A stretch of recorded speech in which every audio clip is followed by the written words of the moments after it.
Tujuan organisasi merupakan pengembangan dari visi dan misi yang dibawa oleh organisasi itu sendiri. Secara sederhana, dapat dikatakan bahwa tujuan itu merupakan terjemahan dari visi dan misi berupa pernyataan-pernyataan yang kinerjanya itu lebih terukur dan merupakan poin-poin yang hendak dicapai oleh perusahaan tersebut. Jadi, sebelum melihat lebih jauh ke dalam tujuan perusahaan, perlu ditinjau terlebih dahulu visi dan misi dari perusahaan tersebut. PT Pertamina Persero membawa visi untuk menjadi perusahaan energi nasional kelas dunia atau to be a world-class national energy company. Visi ini merupakan suatu pernyataan yang menggambarkan kondisi Pertamina yang diharapkan di masa yang akan datang.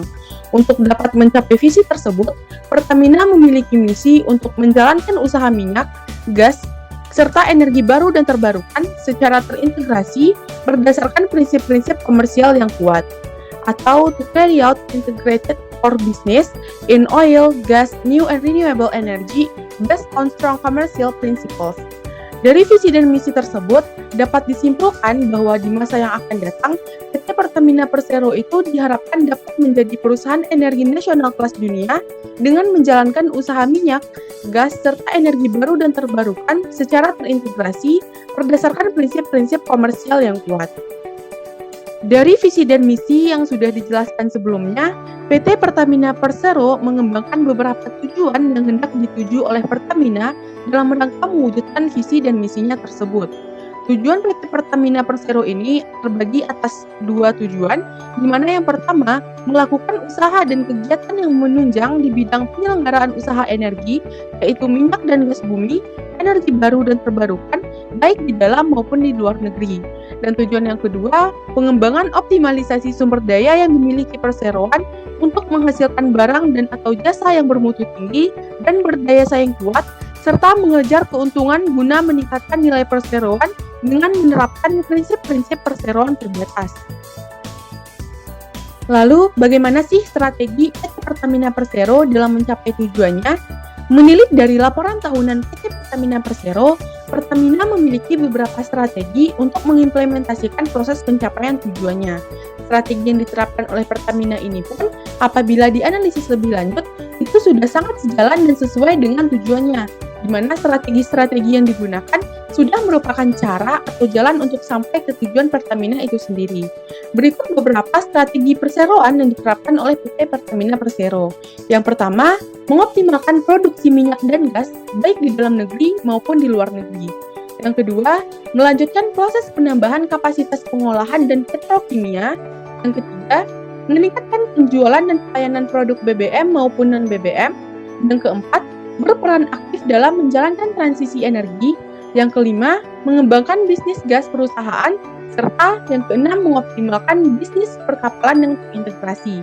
Nah, semua strategi yang diterapkan oleh PT Pertamina Persero itu sudah didasarkan pada pertimbangan aspek ekonomi, keberlanjutan, dan pemenuhan TKDN atau tingkat komponen dalam negeri. Selain itu, kebijakan strategis lain yang dilakukan oleh Pertamina terkait dengan strategi perusahaannya itu melakukan restrukturisasi bisnis sehingga lebih agile, efisien, dan dapat tumbuh sesuai kompetensi masing-masing, melakukan efisiensi dan kebijakan khusus untuk memitigasi risiko-risiko finansial, melakukan prioritas dalam realisasi belanja modal pada proyek-proyek tertentu, serta PT Pertamina Persero berkomitmen dalam menyediakan energi untuk kebutuhan nasional. Nah, strategi PT Pertamina Persero juga terbagi-bagi sesuai dengan sektor bisnisnya masing-masing. Berdasarkan sektor bisnis, beberapa strategi PT Pertamina adalah sebagai berikut. Yang pertama, di sektor pengolahan, strategi Pertamina adalah upaya meningkatkan kinerja kilang sehingga produksi BBM atau bahan bakar minyak dapat bertambah untuk meminimalkan impor di dalam negeri. Upaya yang dilakukan selama tahun 2021 oleh PT Pertamina Persero adalah dengan melanjutkan penyelesaian pengembangan kapasitas kilang existing atau Refinery Development Master Plan atau RDMP dan pembangunan kilang baru atau Grassroots Refinery atau GRR. Strategi pada sektor pengolahan juga membuka peluang pemanfaatan kilang untuk pengembangan produk petrokimia. Nah, sedangkan apabila dilihat dari sisi hilir, strategi Pertamina adalah dengan mendorong penurunan biaya operasional melalui digitalisasi dan menekan kerugian atau losses, sehingga harga produk menjadi lebih kompetitif serta mengoptimalkan perolehan pendapatan. Perseroan juga meningkatkan akses masyarakat terhadap bahan bakar melalui program Pertashop dan juga BBM satu harga.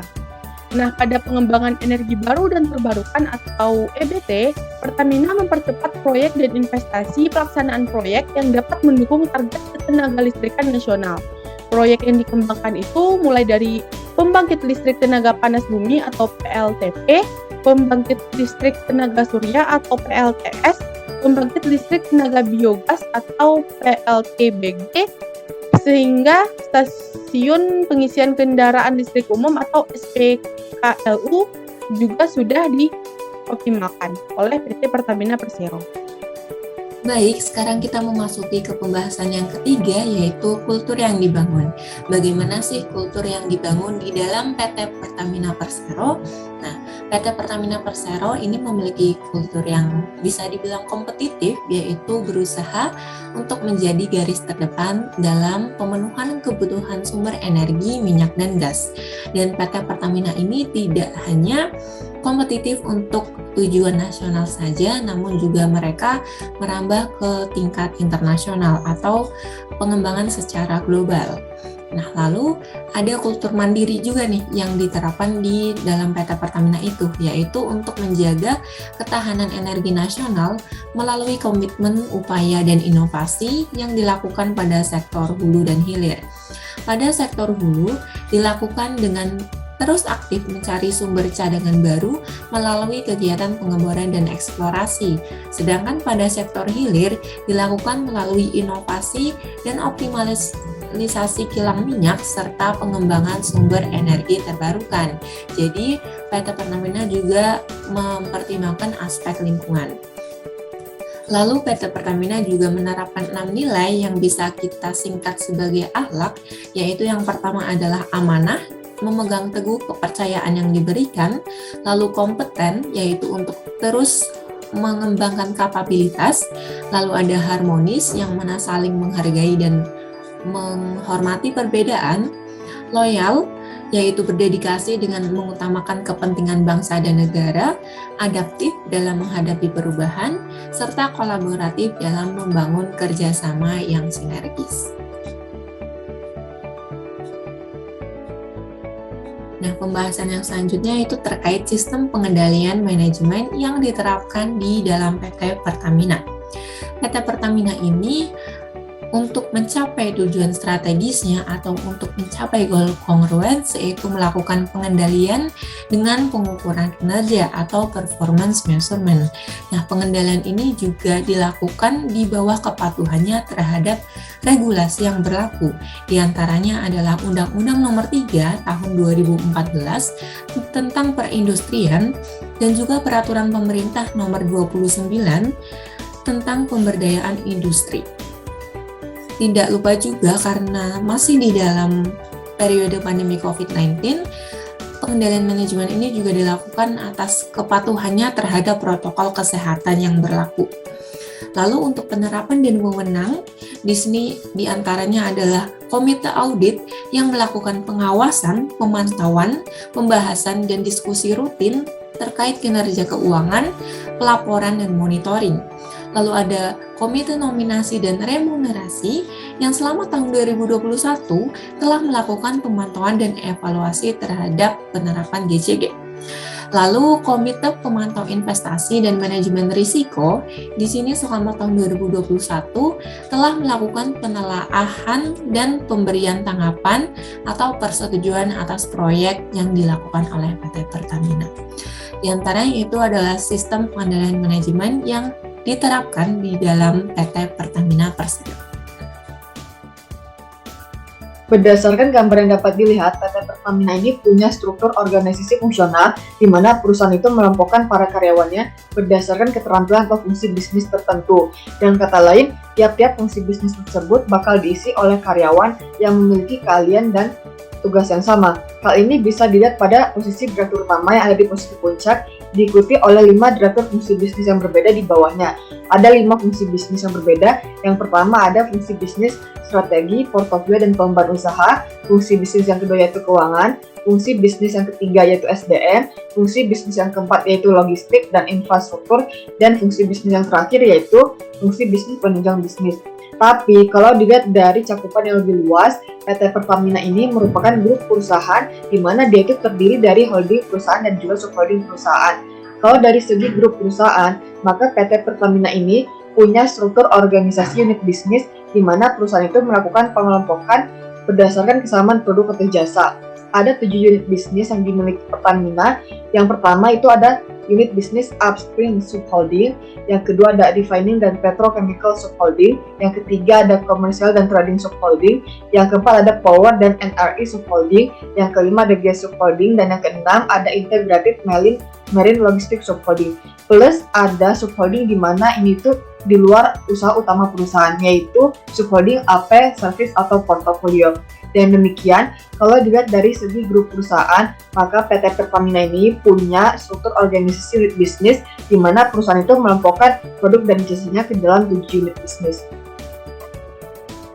Terus gimana sih PT Pertamina ini mengelola sumber daya manusianya? Jadi berdasarkan laporan tahunan yang dirujuk yaitu laporan tahunan tahun 2021, PT Pertamina mendirikan 15 learning academy yang berdasarkan pada proses bisnis perusahaan dan juga skill group atau kompetensi yang dimiliki oleh para pekerjanya. Ada 15 learning academy yang ada di PT Pertamina dan itu disusun berdasarkan 19 skill group, 66 sub skill group, dan 435 kompetensi teknis pekerja.